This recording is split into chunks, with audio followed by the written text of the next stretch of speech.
Ohayou gozaimasu, what is going on, you guys? It is usually the real Sakurai, and we are back again for more reaction videos of 2018. Like I said before in the previous videos, let me know what type of, what kind of videos you would want me to react to. It's gotten to the point where, you know, I'm getting a little more of a bigger broad of people to who like watch my content. So if you know what you want me to react to, let me know in the comments below. As a matter of fact, send me the link to the video and I will gladly react to them. Anyways, you guys, this one is going to be another recurring one, which is going to be about the Infinity Gauntlet Part 4, I believe. I'm going to be trying to return to a lot of the videos that, you know, have more parts to them, which, you know, like Pokemon Rusty and things like that of that nature. So, without further ado, let's get to the video.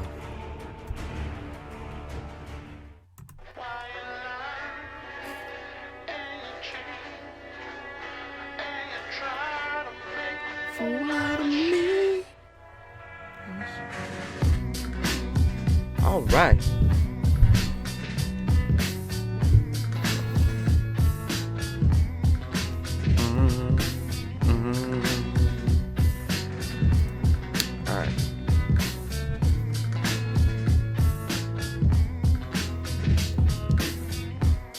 Infinity Gauntlet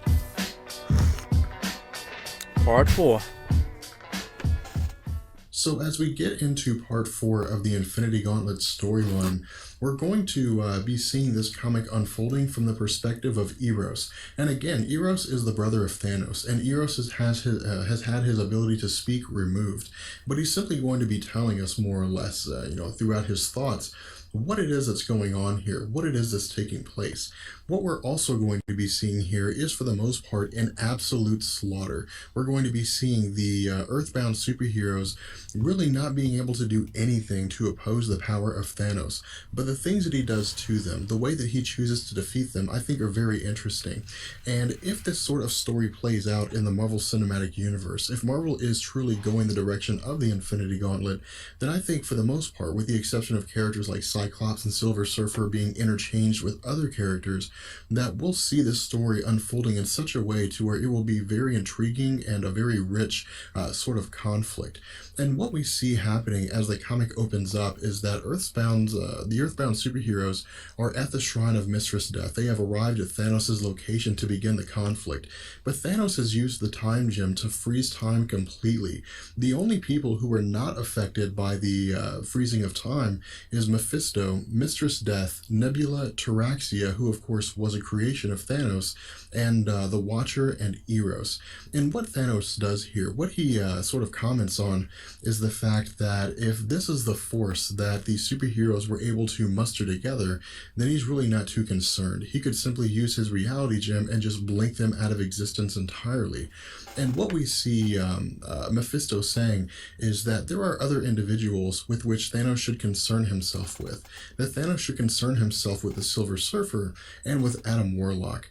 And Thanos remarks by saying that these two individuals appear to be the only two individuals who were intelligent enough to not challenge his omnipotence.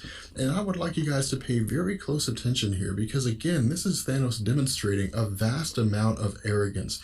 Thanos, while he's normally level-headed and extremely intelligent, ruthless, and cunning, seems to have run away with the ability that he has, seems to have run away with his power.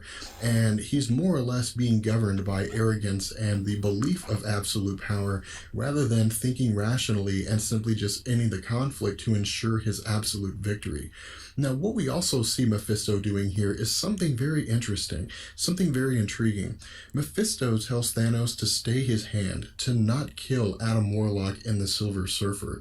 In addition, what he says is that this may be an opportunity in disguise. Thanos asks Mephisto to continue, and what Mephisto says is that Lady Death, Mistress Death, just like any other woman, has her heart warmed by courage. Despite the fact that her heart is cold, she may find that because Thanos is willing to be courageous, that she is going to, she may find herself more attracted to him than she previously did. And the question Thanos has is, how do I demonstrate this courage? How can I demonstrate the fact that I'm courageous when I'm going against forces that have no ability to stop me? And what Mephisto says is to not use the complete power of the Gauntlet, to more or less use a portion of the power that the Gauntlet has, to allow these superheroes a chance of victory. And if they are victorious, then he will die in the face of courage, and he will earn the heart of Mistress Death. Or Are you serious? he will fight and win the conflict with everything he has, thereby continuing to demonstrate courage and winning the heart of Mistress Death. And that because Thanos has so much power, that this is not something that's outside of his ability to control. This element, this idea immediately rings a tone with Thanos. Thanos latches onto it and believes that this may very well be the case.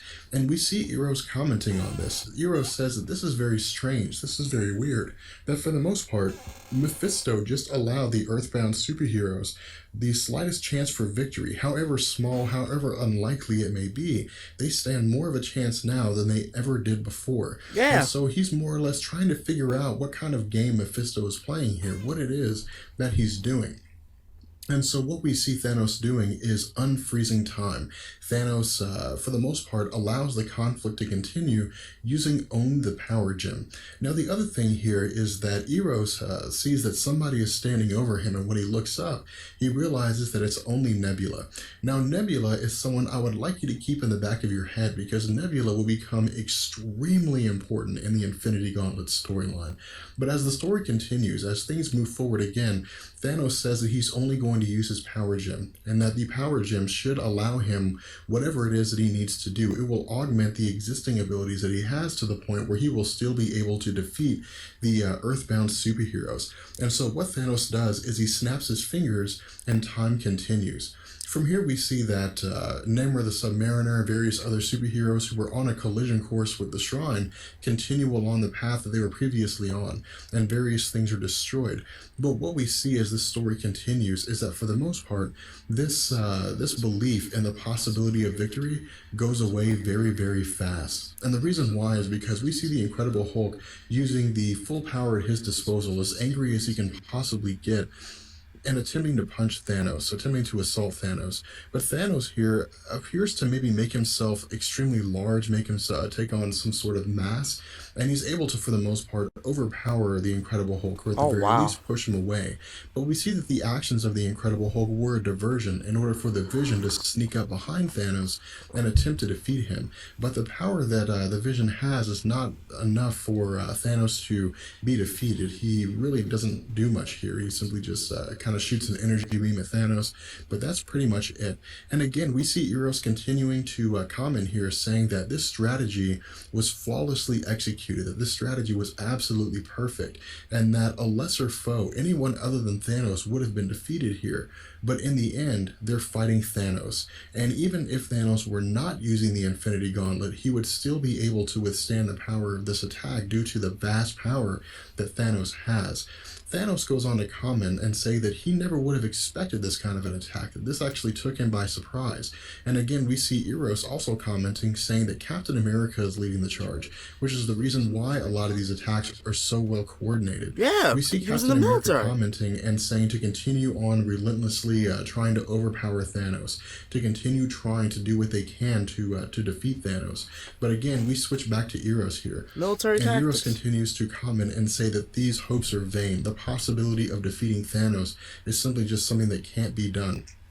And that for the most part, he's awestruck by the fact that in the face of almost guaranteed victory, that the Earthbound superheroes continue. At this point, we switch over to Adam Warlock and the Silver Surfer, and Adam Warlock asks the Silver Surfer how the conflict is going, and the Silver Surfer says it's going exactly as expected, which of course means that they simply didn't expect these superheroes to be very successful. And the Silver Surfer says that he should be there with them, he should be fighting alongside them. And Adam Warlock says this would be utter folly. And the reason why he says this would be folly is because the Silver Surfer has a vast and important role that he is supposed to play here. But Adam Warlock won't tell the Silver Surfer what it is, because if the Silver Surfer knows what it is, Thanos could read the Silver Surfer's mind and prepare himself for the attack. Oh, but God. when Silver Surfer asks Adam Warlock whether or not this is something that he should concern himself with, that Thanos may read his mind, Adam Warlock replies by saying that this is not something that Thanos would do. Now, the whole reason why is something that's not necessarily explained to us in this issue, but in previous issues, and especially the ongoing series right now regarding Adam Warlock and Thanos in the Marvel comics, and Adam Warlock's return to the Marvel Universe, gives us an indication into how it is their inner minds work, which actually work in a very warped way. They have this extremely kind of screwed up perspective on the universe. But we switch back to the conflict with Thanos, who is now fighting against Namor the Submariner and She-Hulk. And what we see is that Thanos physically punches both of them. He physically touches both of them. And when he does, some kind of growth begins to develop on them. And the growth begins to spread extremely fast. And what this is something that we're not explicitly told. They simply just seem to be covered in dirt or seem to be converting into dirt, indicating to us that maybe Thanos is either using the power gem to possibly hyper jump their evolution, or is using the power gem to warp them into something else. But whatever it is that happens to take place here, Namor the Submariner and She-Hulk are effectively out of commission. They're no longer able to fight alongside the other superheroes. And this again is what we see being continued on with this discussion with Eros. Eros says that the campaign that's going on here, the conflict that's going on here, the way that things are being fought is Thanos' forte. This is Thanos at his absolute peak, at his absolute best. He is really in full form here. And the reason why is because Thanos always does best when he's put into a circumstance where he has to use his intellect in conjunction with his power. And this is what we see Thanos doing. Thanos is more or less countering the attacks of various superheroes, but is doing it in such a way to where he has to think out what it is that they're going to do. From here we see Thor and Doctor Doom continuing an attack on Thanos. And again, Thor simply just throws his hammer. Eric Masterson throws his hammer into Thanos, and Thanos seems to be knocked down here. At this point, Doctor Doom goes to make a grab for the Gauntlet. And again, this was the entire intention of Doctor Doom coming along here. Doctor Doom didn't really care about the survival of the universe, only insofar that he survived. His main goal here was to grab the Infinity Gauntlet, was to attain absolute power. But what we see as Doctor Doom attempts to grab the Gauntlet is that Thanos is able to throw him off. Thanos is able to shoot him to the other side of the shrine as a consequence of Doctor Doom trying to grab his Gauntlet. At this point, we switch to Thor, to Eric Masterson, who is continuing to attempt to combat Thanos. But for the most part, he's just not very effective here.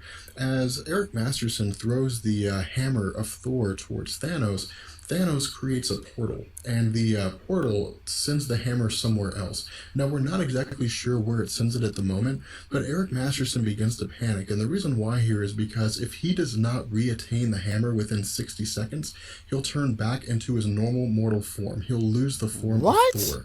And so we see him saying that every moment has to be counted here, that he has to do everything he can to punch Thanos. But as this conflict continues, as his assault on Thanos continues, we see that Thanos is slightly taken aback as Eros comments, but in the end, it doesn't really matter, that Thanos is easily able to overpower Thor. And what he says is that this is a massive blow to the morale of the superheroes, because this was a very high-stakes card game, and that Thor, due to his vast power and the power that he has while wielding the hammer, was their ace in the hole. But because of the fact that Eric Masterson is so easily defeated by Thanos, it really shines a light on how little of a chance the Earthbound superheroes have against fighting Thanos. Yeah, because Thanos is the shit. At this point, we switch to Firelord, and Firelord is beginning his assault on Thanos, but again, this is simply just a distraction. And the distraction will, for the most part, cost the life of Firelord, but in return, we'll see that Wolverine is able to jump into action to attempt to destroy Thanos, to attempt to kill Thanos using his adamantium claws. But again, this doesn't really matter that much. This is just another instance of Thanos using his power. And what Thanos does is more or less warp the mind or warp the body of Wolverine, warp his adamantium skeleton. And what he does here is he changes the metal, the adamantium in his body, into a rubbery material. Oh And my so God. Wolverine's bones are now rubber. His body is just simply not able to move. He has no real solid form. And so Wolverine now is completely out of commission. At this point, we switch over to Doctor Doom, who is attempting to again assault Thanos once more. He is starting his attack. And Thanos comments by asking Doctor Doom if he's attempting to take another shot at stealing his Infinity Gauntlet. And Doctor Doom says that only death will stay his hand, that only death will keep him from attempting to usurp Thanos' power. And Thanos simply says that can be arranged. At this point, we switch over to Adam Warlock and the Silver Surfer, and Eternity has made his presence known to Adam Warlock, saying that they grow restless, that the cosmic entities are ready to get involved in the conflict. But Adam Warlock simply sends him off and tells him that if he stays, that Thanos will sense his presence, and Thanos will be aware of the next step of the conflict. We also see that Adam Warlock tells the Silver Surfer that to him, Eternity is no more of a piece on the chessboard than the other superheroes who are fighting. And Silver Surfer gets angry here that Adam Warlock views this conflict as nothing more than a game. But what Adam Warlock says is that if he viewed this as anything other than a game, then he wouldn't be able to go on, just because the overall pressure, the consequences of what it would mean to fail would overwhelm him. At this point, we switch back to Thanos as he's fighting the Scarlet Witch and Cyclops. And again, we see Eros continuing to comment here. And Eros says that for the most part, the power of Cyclops and the Scarlet Witch are again really nothing compared to the power that Thanos has. And that Thanos, weighing the options of the power that these individuals possess, chooses to go after the Scarlet Witch first. And he uses his powers to more or less override the ability that the Scarlet Witch has, to overcharge her powers, and to more or less, I guess, put her out of commission. At this point, he switches over to Cyclops, and Cyclops, continuing to use his optic beams on Thanos, that blasts him with a vast amount of power, and then suddenly stops. And because he suddenly stops, Thanos is thrown off guard. Eros comments that this is a masterful move, and that the basis of this was to throw Thanos off guard so that Tony Stark, Iron Man, could swoop in and deal a energy shot to Thanos. But again, the power that Iron Man has here is just not enough to really do anything against Thanos. It's just not enough to do any real damage to Thanos, even while he's simply just using the power gem. And so what we see is that Taraxia jumps into the fray, and Taraxia does what she can to physically defeat Iron Man. And we see that Cyclops goes back on the offensive and begins blasting Thanos with his optic beams. But then Thanos uses his power. It appears as though he may be cheating a little bit and using the reality gem, but he creates a glass box around the head of Cyclops. Asshole. And this does two things. The first thing that it does is, of course, it cuts off his optic beams, but the other thing it does is cut off the oxygen to him. We see Captain America running to his side as the Vision attempts to come up behind Thanos and sneak attack him, but for the most part, Thanos, as is explained to us by Eros, never falls for the same trick twice. And so for the most part, what we see happening here is that Thanos is more or less punching a hole in Vision, and Captain America in the background is trying to destroy the glass box over the head of Cyclops. But what we see is that as Vision is destroyed, Thor, who was previously knocked out into space by Thanos, is trying to make his way back to the shrine. But as he gets back, the power wears off. The effect of Thor wears off, and so he switches back to his mortal form as Eric Masterson. And what we realize here, as again is explained to us by Eros, is that the spell that was used by Doctor Strange to make sure that these characters can breathe in space for 60 minutes appears to only apply to Thor as he's wielding his hammer, and not to the mortal form of Eric Masterson. Oh, and so God. Eric Masterson begins to suffocate. At this point, we switch back to Captain America. And Captain America tells us that Cyclops is dead, that Cyclops had suffocated inside of the glass box. And Thanos sort of laughs this off. He pokes fun at Captain America by saying this is an emotional outburst, and it's something that he would not have expected from the emotional or from the legendary Captain America. But what we also see taking place here is that Cloak is sneaking up behind Thanos in an attempt to ensnare him and trap him in the dark dimension. But we see that as Cloak wraps his cape around Thanos, that initially it seems as though he might be able to keep Thanos confined, that Thanos may for the most part be defeated and trapped inside the dark area that Cloak traps his foes in. But as we see, Thanos is not contained, that Thanos breaks out of the dark dimension and appears to destroy Cloak in the process. At this point, Thanos declares that he cannot be imprisoned, that supremacy cannot be imprisoned, and that his divinity is absolute. At this point, we see that again, the superheroes begin to go on the offensive against Thanos and his forces. We see that Taraxia is able to rip the head off of Tony Stark, and that Drax the Destroyer attempts to defeat Thanos once more. And again, Thanos is displaying a vast amount of bravado here, a vast amount of arrogance, but he also appears to be losing his mind entirely as the power begins to continue to go to his head. And so what we see is that Arrow's comments, simply says that everybody seems to know what's going on here. Everybody seems to recognize the insanity that Thanos is displaying here, that for the most part, he is so far removed from the Thanos who was peering into the Infinity Well and tracking down the Infinity Gems, that any chance that he possibly had of gaining the affection of Mistress Death is for the most part entirely gone. But Eros also comments and says that the only person who doesn't really seem to care about what's going on here with Thanos is Nebula. And again, Nebula, as she's described to us by Eros, is more or less just kind of a caricature, more or less a husk of what used to be a person. She's simply just walking this line between life and death. And Eros goes as far as to say that she would be better off dead. From here, we switch to Thor and Eric Masterson as he is continuing to try to pull the hammer towards himself. But the hammer, again, is simply just being teleported to a different location. But then we see the hammer lands in front of him. And when he does, as he's momentarily approaching death, he picks up the hammer and is granted the power of Thor again. At this point, we see that Thanos opens up a time portal, and he sucks in Drax the Destroyer and Firelord, and they're sent back into the Earth's prehistoric period.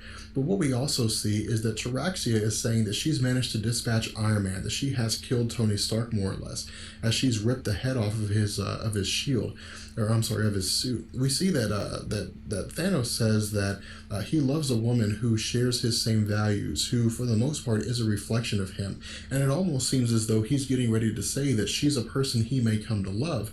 But before he can speak, we see that Spider-Man shoots webbing in the face of Thanos, which again is something a little bit funny here, a little bit of entertainment to the dark nature of this story so far. And of course, Spider-Man swings in, and we see Quasar as well as Thor arriving to attempt to defeat the forces of Thanos, including Taraxia. But for the most part, again, this really isn't much of a conflict.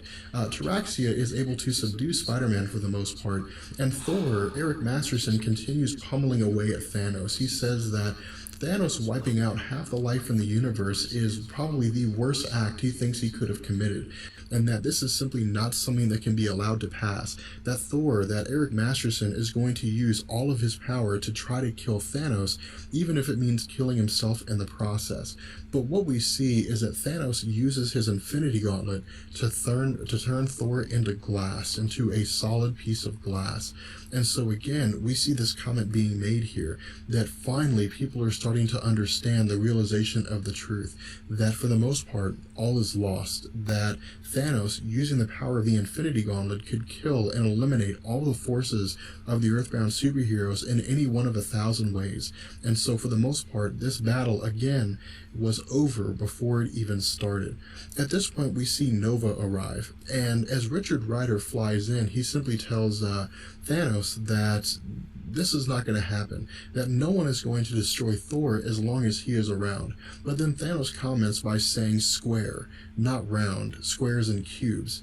and he simply converts, or I guess rematerializes Nova into a series of children's blocks, again demonstrating to us the absolute power that Thanos possesses here.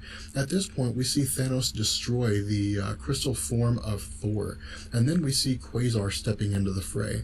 And for the most part, Quasar was a character that we wouldn't necessarily have looked at as somebody that could single-handedly destroy Thanos, but given the power, the extreme energies that he's able to manipulate using the quantum bands, that at the very least he would be able to put up some kind of a fight. But Thanos doesn't really consider Quasar to be anyone of any real significance. He simply looks at Quasar and refers to Quasar as the replacement for the late Captain Marvel. Oh, and wow. Quasar goes as far as to say that the quantum bands that he wields will be the downfall of Thanos, but almost immediately his quantum bands are destroyed by Thanos, and Quasar is for the most part rendered entirely useless. Thanos then uses his power to destroy Quasar entirely, to completely disintegrate his body. And so now what we see is that for the most part, all these superheroes are totally out of commission. Wolverine's entire skeleton is made of a spongy material. The Vision has been destroyed by having his circuitry ripped out by Thanos. Cyclops is suffocated, Spider-Man is unconscious, and Tony Stark has had his head ripped off. God and damn so it. this again is more or less Thanos demonstrating to us that all hope is lost here, that there really isn't an instance where anybody can do anything. But what we see is that Captain America, for the most part, appears to be the last man standing. And Captain America simply tells Thanos that it's not over until it's over. That until all of the Earthbound heroes are dead, until there's no one left to fight Thanos, that there will always be somebody to pick up the mantle. And that for Captain America, he had always lived by the fact that for him, good will always triumph, that you have to fight until the end, even if the end means your certain death. But what we also see here is Adam Warlock telling the Silver Surfer to prepare himself, to get ready. And so we see that Captain America begins to advance onto Thanos, and to more or less, despite the fact that he's vastly outpowered by Thanos, to refuse to accept defeat, to more or less tell Thanos that he's going to do everything he can to attempt to stop him. And what Captain America says here again is that as long as one man stands, Thanos will never be able to claim victory. But Thanos says that these are noble sentiments, that these are noble sentiments from a person who's about to be killed. We see that Silver Surfer says that Thanos is going to kill Captain America, and so he has to intervene, but Adam Warlock says to wait. Captain America replies to Thanos by saying that he's always held these sentiments, that he's always believed that one man can make the difference between absolute defeat and absolute victory.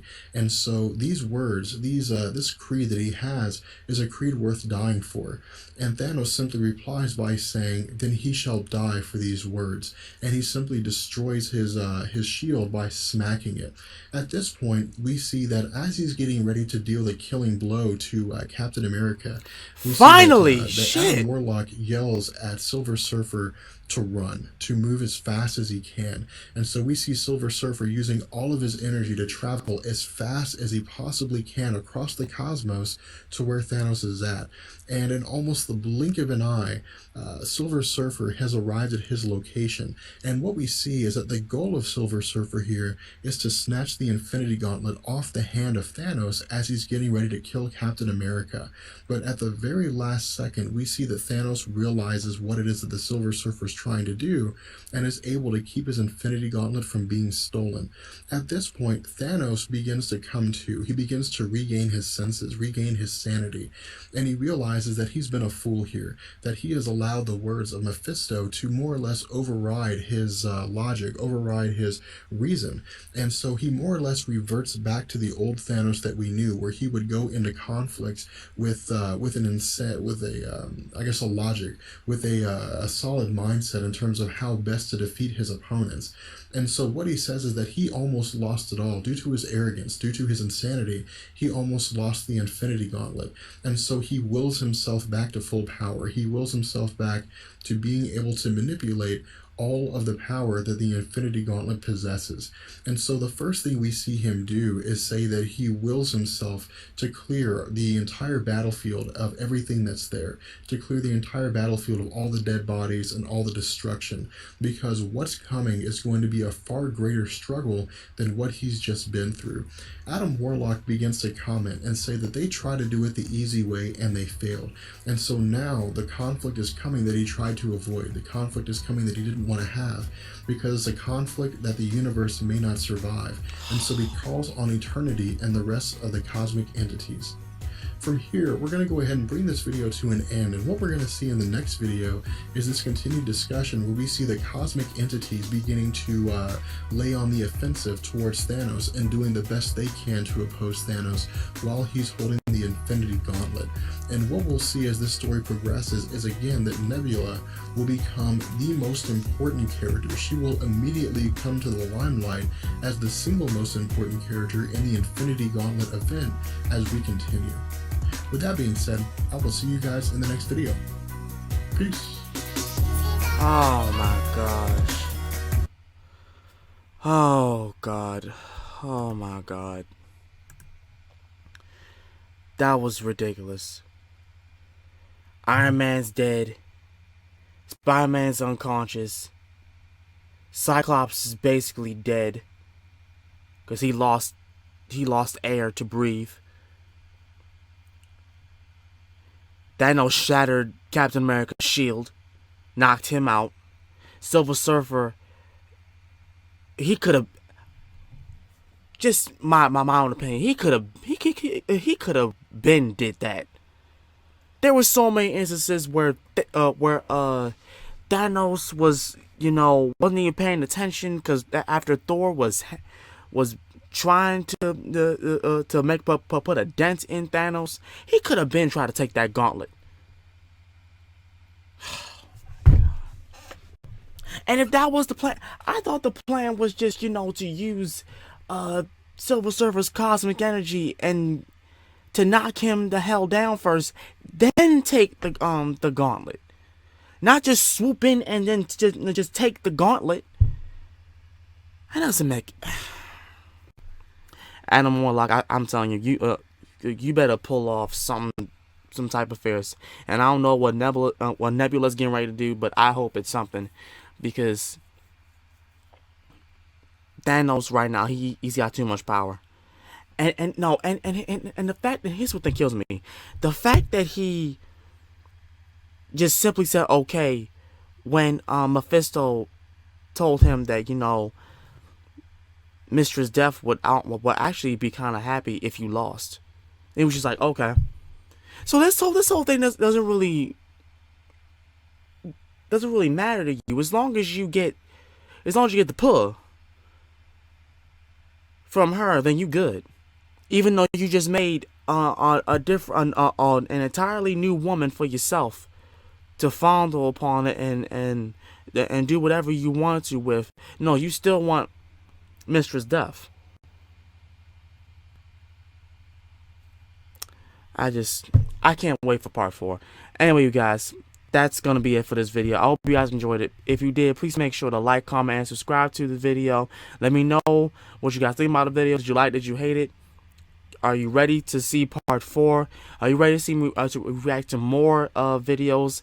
If you are, please let me know what type of video or what kind of videos you want me to react to. I am open for suggestions. Anyway, you guys, this has been The Real Sakurai, and I'll see you guys next time. Peace.